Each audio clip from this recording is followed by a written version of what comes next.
สบายดีเนาะวันนี้เราสิมารีวิวเนาะเปิดเกม Sniper Elite เนาะลิ้นให้เบิ่งเนาะตัวนี้จะเป็นด่านสองเนาะเนื่องจากครั้งที่แล้วเป็นด่านหนึ่งเนาะด่านหนึ่งจะอยู่ในรอบสังหารในความมืดเนาะตัวนี้เป็นด่านสองจะอยู่ในความแจ้งcontinue โอเคนะมัน Project Silica. That's what the intel on Oasis pointed to. ตอนนี้โอเคโหลดเอา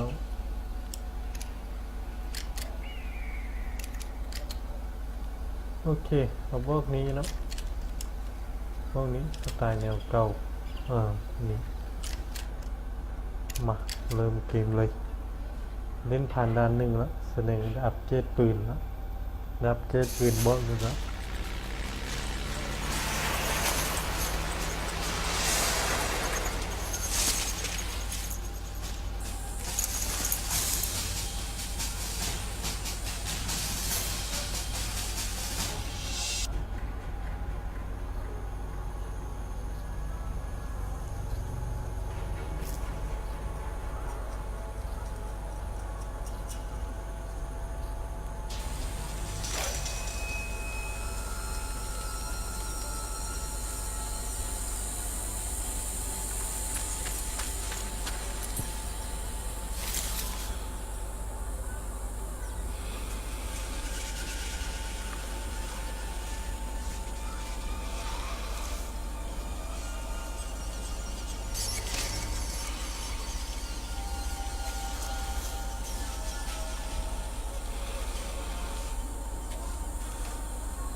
บ่มีคนเนาะ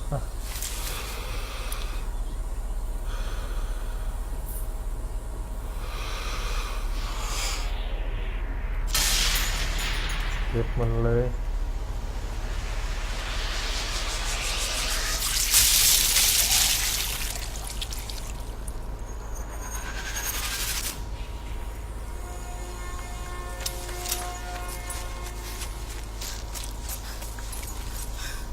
โอ้มีเสียงดัง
โอ้มีคนหนึ่งงานอีกเนาะ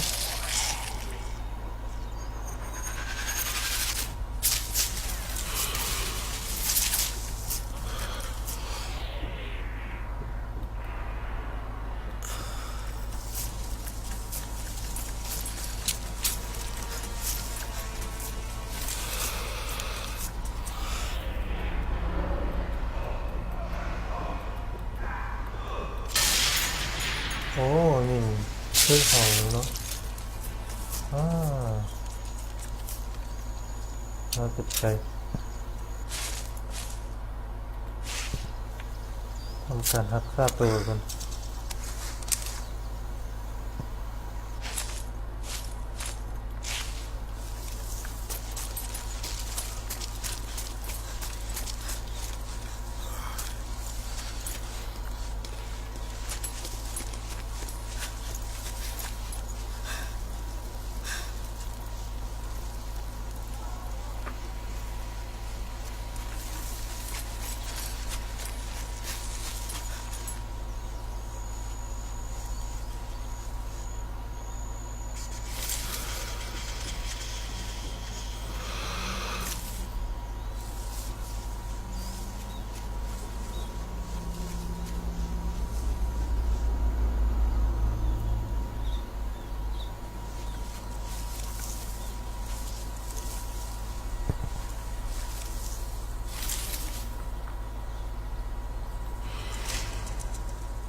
เก็บเลยเนาะลิ้นแนบมันเลย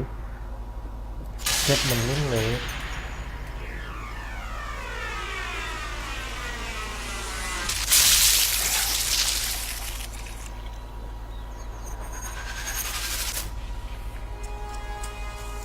การรับของเขานี่เอาแต่เห็ดสัตว์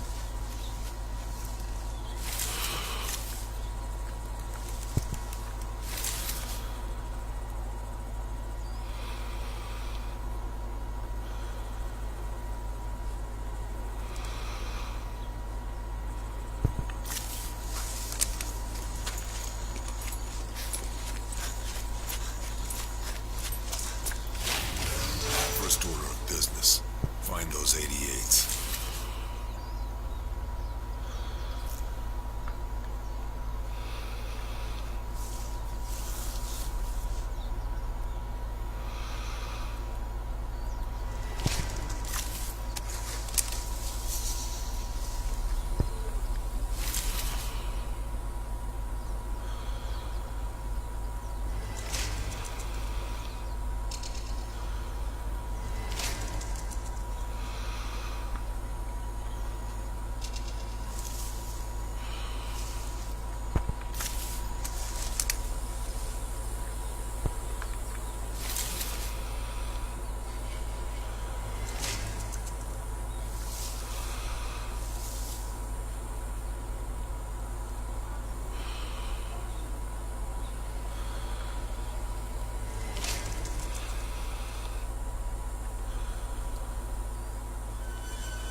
รับค่าไก่ไม่หมดโอเคมีไก่ขึ้นแล้วข้อมูลก็เลย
ตัวเริ่มหัวตัวละ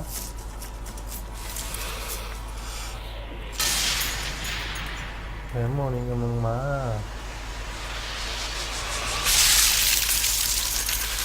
โอ้โหสะใจเลย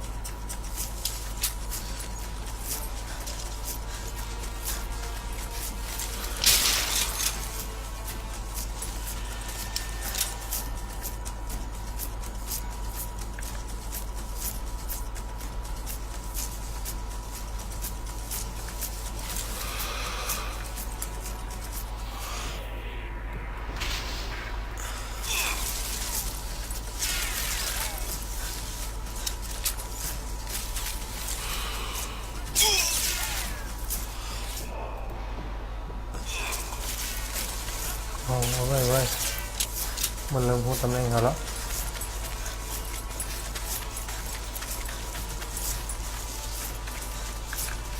เอากัน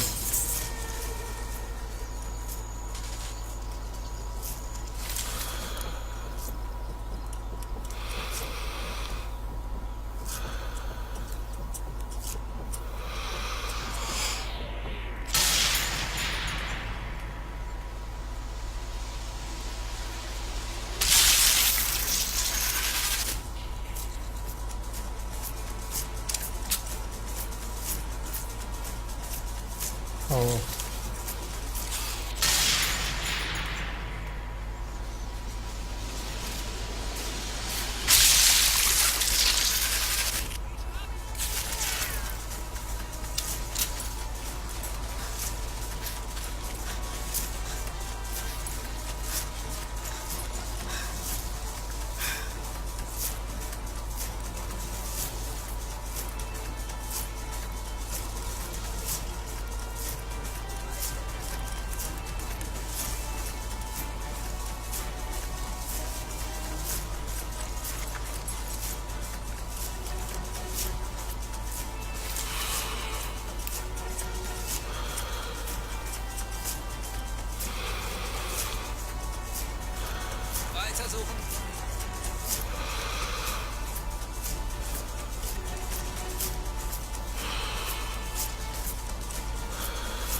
นี่แน่เกือบบ่เห็นนี่แน่เรียบร้อย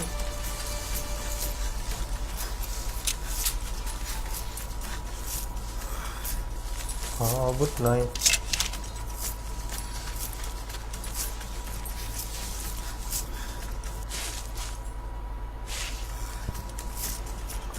ทำการรักษาตัวอื่นได้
นี่แน่อาศัยเสียงเก็บมันซะ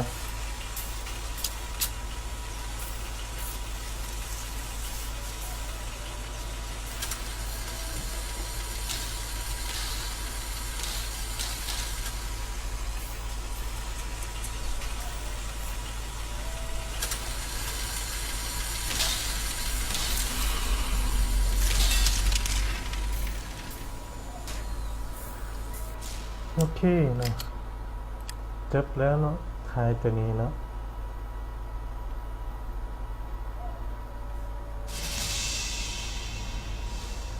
ได้คะแนนเต็มเนาะ